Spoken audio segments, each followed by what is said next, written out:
ஹல்லேலூயா ஸ்தோத்திரம். இன்றைய தலைப்பு எங்கள் அத்தையின் பாசம். எங்கள் அத்தையின் பாசம். ஆமாம், நாம் மனிதர்களாக பிறந்து வளரும்போது மிருகங்களுக்கு மாமா, மச்சான், சித்தப்பா, பெரியப்பா, தங்கச்சி, அண்ணன் அப்படிங்கிற தமிழ் சொல் தமிழில் மட்டும் இருக்கிறதாகவும் தமிழர்கள் பெருமையாக பேசிக்கிறோம். இந்த தமிழர்களில் அடிதடி போடுறாங்க இல்லையா, சண்டை போடுறாங்க பாருங்க. இந்த சண்டையை பற்றி தான் பேச போகிறோம். எந்த மதமாக இருந்தாலும் இருக்கலாம். எங்கள் அம்மையும் எங்கள் அத்தையும் சண்டை போட்ட மாதிரி யாரெல்லாம் சண்டை போடலை? எல்லா சமுதாயத்துலேயும் எல்லா குடும்பத்துலேயும் நாத்தனார் நாத்தம், மாமியார் நாத்தம், மருமக நாத்தன்னு பேசிக்கிட்டே இருக்கலாங்க. ஒரு வீட்டில் நான் சோபா வேலை செய்துட்டு இருந்தேன். அப்போ அந்த வீட்டம்மா கொஞ்சம் வசதியாக இருக்கிறாங்க. அவருடைய வீட்டுக்காரருடைய தங்கச்சி ஏதோ சண்டை இருந்திருக்கும் போல் குடும்பத்தில். ஏதோ கஷ்டத்துலேயோ எதுலேயோ அண்ணன் வீட்டுக்கு வராங்க. அண்ணன் கீழே இருந்துட்டு மேலே போகணுன்னு சொல்கிறாரு. தனியாக அந்த அம்மா வராங்க. நான் அந்த வீட்டுக்குள்ளே வேலை பார்த்துக்கிட்டு இருக்கிறேன். அந்த வீட்டுக்காரருடைய தங்கச்சியை பார்த்த உடனே இவங்க மனைவி அப்படியே எந்திரிச்சு, ஏய், இந்த வீட்டுக்குள்ள நீ எப்படி வருவா, உன் காலை வெட்டிடுவேண்டி அப்படின்ட்டு அந்த ஒரு ஆக்ரோஷத்தை பார்த்துட்டு நான் அப்படியே நிற்கிறேன். என்ன கொடுமைன்னா, இவங்க கிறிஸ்தவ மதத்தை ஃபாலோ பண்ணுறவங்க, அப்படியே பரிசுத்த வாட்டிங்க. இதை பார்த்துட்டு எனக்கு கொஞ்சம் நெஞ்சம் துடிச்சுது. என்னடா, ஒரு கணத்தில் அடித்தா மறு கணத்தில் கொடு, உன் சத்துரு பசியாக இருந்தால் தாகமாக இருந்தால் அவனுக்கு ஆகாரம் கொடுங்கிற சொல்கிற வேதத்தில் வந்துக்கிட்டு இருக்கும்போது இப்படி கத்துனாங்களே. அந்த அம்மா என்ன வறுமையில் இருந்துருச்சோ, என்ன சூழ்நிலை இருந்துச்சோ, கோபத்தையும் தாண்டி வீட்டுக்குள்ளே வராங்களோ, உட்கார வச்சு கேட்காம இப்படி குதிக்கிறாங்களா, 1000 தப்பு பண்ணட்டுமே அப்படின்ட்டு இருக்கும்போது எனக்குள்ள ஒரு யோகுதல் வந்துச்சு. அக்கா நீங்கள் அங்கேயே நில்லுங்க. நீங்கள் இஸ்ரேவேலில் பிறந்து வளர்ந்த இயேசு கிறிஸ்துவ ஃபாலோ பண்ணுற ஜனங்கள். இவங்க யார் தெரியுமா? இவங்க தமிழ்நாட்டில் பிறந்து வளர்ந்த இயேசு கிறிஸ்துவ ஃபாலோ பண்ணுறவங்க. இவங்க யார் தெரியுமா? தமிழ்நாட்டில் பிறந்து வளர்ந்து சிலுவையில் அறையப்பட்ட இயேசு கிறிஸ்துவ ஃபாலோ பண்ணுறவங்க. இவங்க கையையும் வெட்டுவாங்க, காலையும் வெட்டுவாங்க, உடலையும் வெட்டுவாங்க, எல்லாத்தையும் பண்ணுவாங்க. அப்படின்னது தான். அந்த அம்மாவுக்கு ஒரு சிரிப்பு, நம்மளுக்கு சப்போர்ட்டாக பேச ஒரு ஆள் இருக்காருன்னு சொல்லிட்டு கீழே இறங்கி போயிட்டாங்க. இப்போ இந்த வெற்றுன்னு குதிச்சாங்களா, அந்த அம்மாவை திரும்பி பார்த்தேன். You are Christian? எஸ். அவங்க என்னெல்லாம் தப்பு பண்ணாங்க தெரியுமா, அப்படி பண்ணாங்க தெரியுமான்ட்டு குதிக்க ஆரம்பித்தாங்க. இருங்க, இந்த சொந்த பந்தம் வேதத்தில் சொல்லுது, கர்த்தாவே நாங்கள் ஆடுகளை போல அடிக்கப்பட்டிருக்கோம், எங்களுக்கு எதுவுமே இல்லைன்னு வேதம் சொல்லுது. இப்போ எங்கள் அத்தையை பற்றி நான் சொல்கிறேன். எங்கள் அத்தையை ஸ்ரீலங்காவில் கல்யாணம் பண்ணி கொடுத்தாங்க சொந்தத்தில். எங்கள் அத்தைக்கு கேரிங்காக இருக்கும்போது தமிழ்நாட்டுக்கு டெலிவரிக்காக வராங்க. குழந்தை பிறக்குது. ஸ்ரீலங்காவில் யுத்தம் ஸ்டார்ட் ஆயிடுச்சு. திரும்பி போகும்போது எங்கள் அத்தைக்கு விசா இருக்குது, குழந்தைக்கு விசா இல்லை. எங்கள் தாத்தா இறந்துட்டாங்க. எங்கள் அப்பா சின்ன வயசு. எங்கள் பாட்டி இதோ எங்கள் அத்தை திரும்பி போக முடியாது, ஏன்னா ஓரளவு சொத்து இருக்குது. அப்போ எங்கள் அத்தை என்ன சொல்கிறாங்க, எங்கள் அம்மாவும் தனியாக இருக்காங்க, என் தம்பியும் சின்ன பையனாக இருக்கிறான், குழந்தையும் இங்கே இருக்குது, நம்ம தான் இங்கே எவ்வளோ ஜனங்க பிழைக்கிறாங்க, நீங்கள் இங்கே வந்துடுங்க அப்படின்ட்டு ஒரு பாச போராட்டத்தில் கேட்டிருக்காங்க. எங்கள் மாமா என்ன சொல்லியிருக்காரு, நம்ம இங்கே வசதியாக வாழ்ந்துருக்கோம், அந்த சண்டை இப்போ முடிஞ்சிடும், நீ இங்கே வந்துடு அப்படின்ட்டு அவங்களுக்குள்ள ஒரு உணர்வுகள் இல்லாமல் பிரிஞ்சு போச்சு.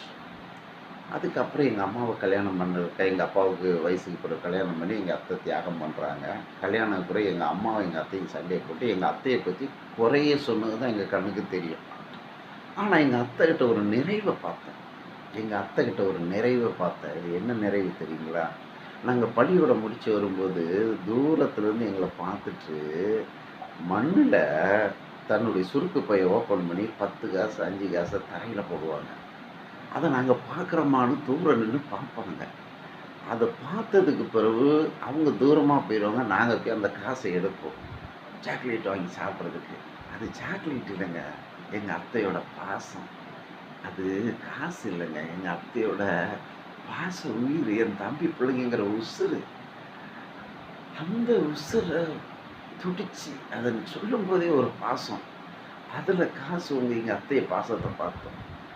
அப்புறம் எங்கள் அத்தை சென்னைக்கு வந்துட்டாங்க. நான் குறிப்பிட்ட காலத்துக்கு பிறகு சென்னைக்கு வந்தேன். எங்கள் அத்தைக்கிட்ட உட்காந்து, "என்ன அத்தை, உங்களுக்கு எங்கள் அம்மாவுக்கு என்ன பிரச்சனை, ஏன் சண்டை போட்டீங்கன்னு?" கேட்டோம்னா, எங்கள் அத்தை ஒரு தியாகங்க. அவங்க அதிகமாக படிக்கலை, அதிகமாக ஞானம் இல்லை, ஆனால் பாசம் மட்டும் பெருசாக இருந்தது மட்டும் நான் உணர்ந்தேன். எங்கள் அத்தையோட பாசம் பெருசாக இருந்தது உணர்ந்தேன். அதுக்கப்புறம் எங்கள் அத்தைக்கு எதெல்லாம் செய்யணும்னு நான் ஆசைப்பட்டனோ அது கடவுளுக்கு சித்தம் இல்லை. ஸோ அவங்க இறந்துட்டாங்க. ஆனால் அவங்க பாசம் பெருசாகவே இருந்துச்சு. எங்கள் அத்தைங்கிற ஒரு உருவம் இருக்க போய் தான் எங்கள் அப்பாங்கிற ஒரு மனுஷனை வளர்த்தாங்க. எங்கள் அப்பாங்கிற உருவம் வளர்த்ததுனால தான் நாங்கள் பிள்ளைகளாக பிறந்தோம். இன்றைக்கி எங்கள் அப்பா கொள்ளும் பேரனை பார்த்தாச்சு. ஒரு சூழ்நிலையில் குலதெய்வம் எதுன்னு பார்க்கும்போது தான் தெரிஞ்சுது, எங்கள் அப்பாவே வேறு ஊருக்காரங்க. எங்கள் அப்பாவுக்கு வேறு ஊரில் பெரிய சொந்தம் இருக்குது எதுவுமே தெரியாது. ஏன்னா எங்கள் தாத்தா எங்கள் பாட்டி வீட்டுக்கு வந்துட்டாங்க. எங்கள் அப்பா எங்கள் அம்மாவே சொந்த பந்தத்திலே பழகக்கூடிய சூழ்நிலையில் வளர்ந்துட்டாங்க. எங்கள் அப்பாவுடைய ரிலேஷனோ எங்கள் அப்பா சம்மந்தப்பட்ட ரிலேஷன் எதுவுமே எங்களுக்கு தெரியாமல் போச்சு. அப்போது இந்த சண்டைகள் எதுக்கு போடுறாங்க அப்படிங்கிறது எல்லா மதங்களும் சொல்லுது, கோஆப்ரேட்டிவாக இருங்க, சந்தோஷமாக இருங்க, சூழ்நிலையாக இருங்க, ஒத்துமையாக இருங்க. ஆனால் நம்ம ஒத்துமையாக இருக்கிறோமா? அதுக்கு தங்க முதியோர்களின் ஆலோசனை. அப்போது வீட்டில் உட்காந்து பெரியவங்க வயசான போது சொந்த பந்தத்தை உணர்றாங்க, சொந்தத்தை பந்தத்தை சொல்கிறாங்க. நம்ம இன்றைக்கி மேட்ரிமோனியில் மாப்பிள்ளைங்களை தேடுறோம், நம்ம இன்றைக்கி மேட்ரிமோனியில் பொண்ணுங்களை தேடுறோம். ஆனால் இதில் எல்லாருமே நல்ல மாப்பிள்ளை கிடைப்பாங்களா? இதில் எல்லாருமே நல்ல பெண்கள் கிடைப்பாங்களா? எந்த மேட்ரிமோனியில் பார்த்தாலும் சரிங்க, என் மனசாட்சி பிரகாரம் சொல்கிறோம். நம்ம வளரும்போதே நம்ம பிள்ளைங்களுக்கு நட்பு, நல்லொழுக்கம், ரிலேஷன், சொந்த பந்தம்னு சொல்லிட்டா நம்ம மேட்ரிமோனிக்கு போக வேண்டிய வேலையே இல்லைங்க. ஆமாங்க, எனக்கு ஒரு ஹெச்ஆர் பேசும்போது சொன்னார், ஒரு பிஸ்னஸ் ஆகட்டும், ஒரு குடும்பமாகட்டும், நம்ம ஒரு நல்ல ஒழுக்கத்தில் வளர்ந்தோம்னா நம்ம பிள்ளைங்களுக்கு மாப்பிள்ளைகளும் பொண்ணுகளும் தேடி வருவாங்க. நம்ம யாரையும் தேடி போக வேண்டாம். நாம் நல்ல உள்ளங்களை கற்றுக் கொடுத்துட்டா நம்ம சொந்த பந்தம் நம்ம வீட்டில் உறவு வச்சுக்குவாங்க. ஏதோ ஒரு 50 ரூபா காசுக்காகவோ, ஏதோ ஒரு வரட்டு சொல்லுக்காகவோ, ஏதோ ஒரு வரட்டு கௌரவத்துக்காகவோ தங்களைத்தானே உயர்த்தி பார்த்துக்கிட்டு சொந்த பந்தங்களை வெறுத்து ஒரு ஆடு மாடு மாதிரி வாழ்கிறோம். ஏன்னா அதுக்கு தான் உறவும் கிடையாது, பாசமும் கிடையாது, ஒன்றும் கிடையாது. பிறக்குது இறக்குது, ஏதோ ஒரு இரையாகிறோம். எல்லோரும் இரையாகிறோம், எல்லோரும் இரையாகிறோம். ஒன்று தீக்கு இரையாகிறோம், இல்லை மண்ணுக்கு இரையாகிறோம். இதெல்லாம் பண்ணால் இதெல்லாம் யாருமே போடல. ஆட்டோவில் கூட போட்டிருக்கோம், புழுவை மீன் திங்கிறது, மீனை மனிதன் திங்குறான், மரித்த பின் மனிதனை புழு திங்கு. இது சர்க்குலேஷன் உலகம் மேடம். அதுக்கு ஈக்குவலாக வாழ்கிறோம். சொந்த பந்தங்களை கொஞ்சம் நினச்சி பாருங்கங்க. பெரியவங்களுடைய ஆலோசனையை கேளுங்கங்க, அவங்களுடைய பாசங்களை கேளுங்க. சின்ன சின்ன விஷயங்களுக்கு சண்டை போடாதீங்க. உங்கள் மதங்களை மறந்து உங்கள் சுயங்களோடு மக்களோட சண்டை போடாதீங்க. 1000 தலைவர்கள் 1000 பேசினாலும் அன்பை மட்டுமே தானே பிரகாசமாக பேசுகிறாங்க. அன்பை மட்டும்தானே பிரகாசமாக பேசுகிறாங்க. நம்மளுக்குள்ள அன்பு ஏன் குறைஞ்சி போகுது? எங்கள் அத்தைக்கு எங்கள் அம்மாவுக்கு ஏன் பாசம் குறைஞ்சி போகுது? சின்ன சின்ன காரியங்களை விட்டு கொடுக்காம தங்களை தானே பெருசுப்படுத்திட்டு ஆக்ரோஷமாக நடக்கிற அந்த உலகத்தில் நாமளும் முதியோர்களோட நல்ல ஆலோசனைகளை கேட்போம், நல்வழியில் நடப்போம். இன்றைய தலைப்பு, எங்கள் அத்தையின் பாசம் பெரியது. எங்கள் அத்தையின் பாசம் பெரியது. எங்கள் அத்தை எவ்வளோ பாசம் உள்ளவங்க. வேதம் சொல்லுது, உன் சகோதரனுக்குள்ளே விரோதம் உண்டாகியிருந்தால் நீ ஆலயத்துக்குள்ளேயே வர வேண்டாங்குது. ஆமாம், நம்ம இன்னைக்கு அப்படியே இருக்கிறோம். சகோதரத்துக்குள்ள சண்டையை போட்டுட்டு தான் போகிறோம். இன்னும் இதை பற்றி டாப்பிக்காக பேசினா எவ்வளவோ பேசலாம், டைம் பத்தாது. இந்த வீடியோ போடுறதுனால இன்றைக்கி கிடைச்ச பெனிஃபிட் என்னென்னா, தூரத்தில் இருக்கிற ஒரு டேவிட் நல்லா இருக்கிறீங்களா கேட்டு எனக்கு ஒரு ஆர்டர் கொடுத்தாங்க. ஸோ ஸோ என்னுடைய ஃபர்னிச்சர் டிபார்ட்மெண்ட்டுக்கு ஒரு மார்க்கெட்டிங் லெவலுக்கு இது ஒரு ட்ரைனிங். இதில் ஏதாவது தவறாக பேசியிருந்தாலோ, உங்கள் மனதை புண்படுத்துகிற மாதிரி பேசியிருந்தாலோ மன்னித்துக் கொள்ளுங்கள். நற்பு வழக்கம். ஆமென்.